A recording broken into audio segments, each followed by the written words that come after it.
A carta de condução, muito mais do que um documento, é para muitos o garante do seu sustento. Hoje, contamos a história de homens que viram o seu ganha-pão comprometido devido à morosidade na emissão deste documento.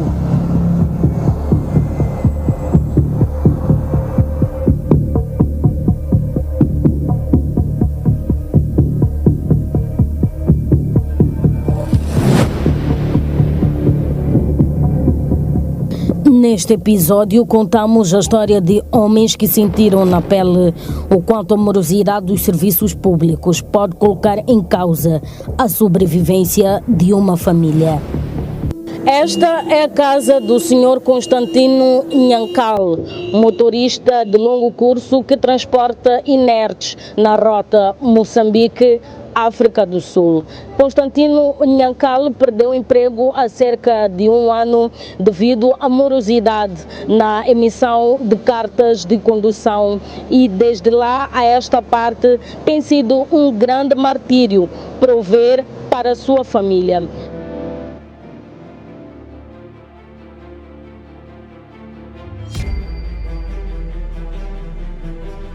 Com 8 filhos e 2 netos para sustentar, Gaspar viu a sua vida virar do avesso quando regressou da África do Sul, a fim de tratar seus documentos para a renovação do contrato onde trabalha.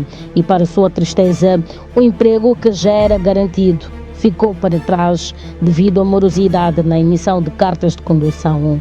Sem emprego há cerca de um ano, Gaspar relata que tenta bater novas portas, mas não lhe são abertas porque o território sul-africano não reconhece a carta provisória com os carimbos ilimitados do INATRO. Os próprios empresários que estão aqui em Moçambique a operar também não admitem o indivíduo com carta provisória. Eles ultimamente dizem que queremos a carta profissional em dia. Isto aqui não é carta, mas ele também faz transporte do mesmo do INER. Então, ali cheguei, disseram que queriam motorista, mas motorista que é para ir para Dubai, é uma formação deles, para aquela empresa, mas que deve apresentar carta, não carta provisória. Assim perdi aquele emprego.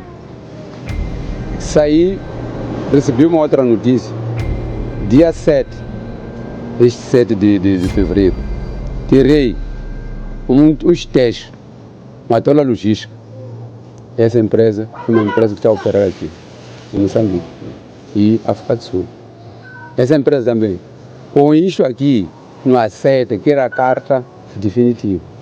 Portanto, estamos a ficar com grandes problemas. Por exemplo, eu já estou a recorrer quase uma média de vai para um ano. Gaspar até sente a sua masculinidade castrada, pois agora é sustentado pela sua esposa, que confecciona badias e vende pão para colocar comida na mesa, que muitas vezes nem chega para todos. Mas esse emprego, eu aqui, depende da minha senhora. Ele tem que ser obrigado, se querer como não, doente como não. Ele tem que estar aqui a fazer essas badias que está aqui na porta. É a confusão aqui em casa por causa disso. Porque isso ela também não consegue, um pouco arranja, só por dar talvez um pouco de comida para as crianças.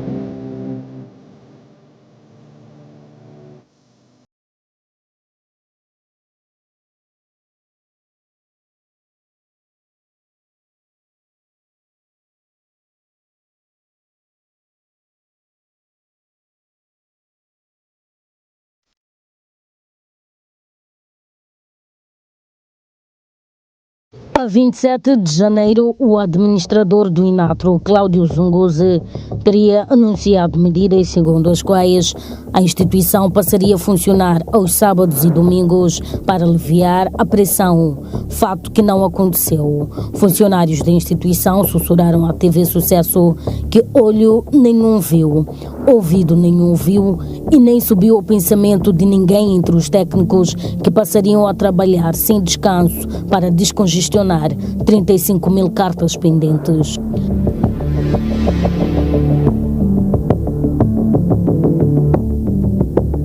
Esta terça-feira, o ministro dos Transportes e Logística, João Maclamba, saiu em defesa de Zunguze e reiterou que a medida abrange apenas a fábrica. Nesta fase, o que o INATRO está a fazer é um engajamento direto com a fábrica, por forma a aumentar a capacidade de impressão de cartas de condução. Portanto, ao nível dos serviços, do atendimento público continua a ser o mesmo, período normal do funcionalismo público do Estado, mas a fábrica comprometeu-se a aumentar a sua capacidade, para duplicar a capacidade. Declarações que contrastam com as do administrador do INATRO, que em seus pronunciamentos teria justificado que o acúmulo resulta do não levantamento de cartas de condução e, para tal, seriam fixadas listas em cada delegação para que cada utente tomasse conhecimento de onde a mesma está disponível para levantamento. Primeiro, portanto, levar ao conhecimento dos utentes que o INATRO irá estender, portanto, os dias de funcionamento, portanto, até os finais de semana. Tendo o INATRO, portanto, igualmente constatando, portanto, a presença, ou seja, as delegações do INATRO hoje têm muitas cartas, não é? Impressas, biométricas, que ainda não foram levantadas pelos utentes, pelos respectivos titulares, de tal forma que, portanto, neste período que transcorre até 10 de março, há um trabalho que irá ocorrer, que eventualmente também passará por a fixação de listas, para que cada utente possa, portanto, ter a indicação se a sua carta, portanto, já está disponível ou não. Sobre a terceirização de serviços, fazemos uma breve linha do tempo. O INATRO já teve 3 casamentos e todos eles resultaram em divórcio. Começou com a Semlex, seguiu a relação com a Brito Mescoma, a relação que terminou em litígio devido a uma dívida de 40 milhões de meticais, sendo que o processo continua no tribunal.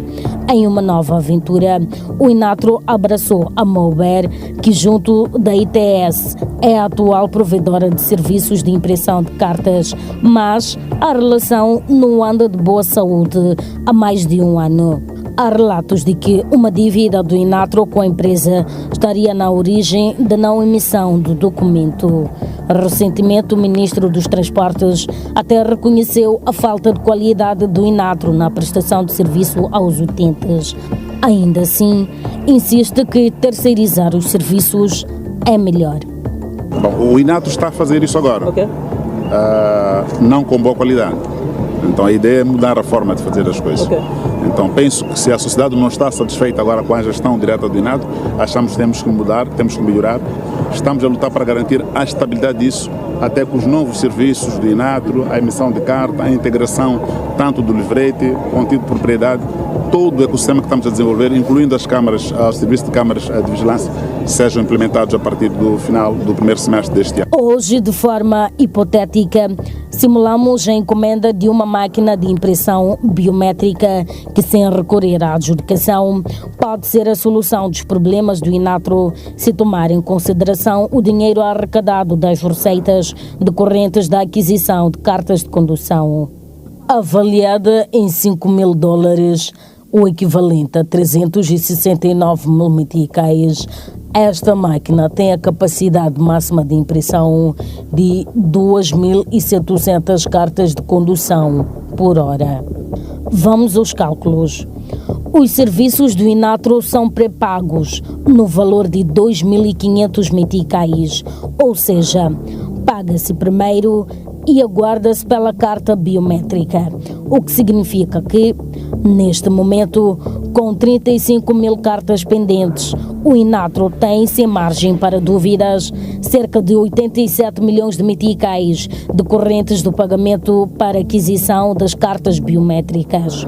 Se por dia passará a imprimir 1.500 cartas, o INATRO terá a capacidade de arrecadação de receitas avaliadas em cerca de 375 mil meticais por dia e semanalmente 2.625.000 meticais, podendo encaixar mensalmente cerca de 10.500.000 meticais e anualmente poderão ter receitas de pouco mais de 126 milhões de meticais, valor suficiente para adquirir mais de 20 máquinas de impressão por ano, deixando para trás os concursos de adjudicação de serviços de impressão de cartas que se mostram ineficientes e problemáticos para os utentes. Para Matomba, a solução de longe passa por adquirir máquinas próprias e tornar o Inatro autónomo, até porque replicam em viva voz que a instituição não tem qualidade. Para a defesa do consumidor, não restam dúvidas de que o Inatro está a negligenciar os serviços prestados aos utentes e, por isso, o Estado deve aplicar mão dura sobre a instituição. Esta situação toda, nós podemos caracterizar o Inatro de várias formas, das duas uma. O Inatro não está alinhado com a atual dinâmica do governo, o que é mau e é punível, é preciso responsabilizar, o governo tem que responsabilizar ao Inatro pelo facto de não estar a responder à dinâmica, a responsabilidade das instituições vocacionadas para ver o que está a acontecer ali no Inatro. E até podemos chegar numa outra fase, podemos dizer que também pode ser uma questão de incompetência. É também punível, porque não é possível terceirizar serviços, contratar, se calhar 3 em 3 anos, seja qual for o período, e essas empresas, não é? Essa relação sempre ser uma relação problemática. E a pergunta que não quer calar é: até quando o Inatro vai continuar a prestar serviços ineficientes ao cidadão, sob o olhar impávido do Executivo?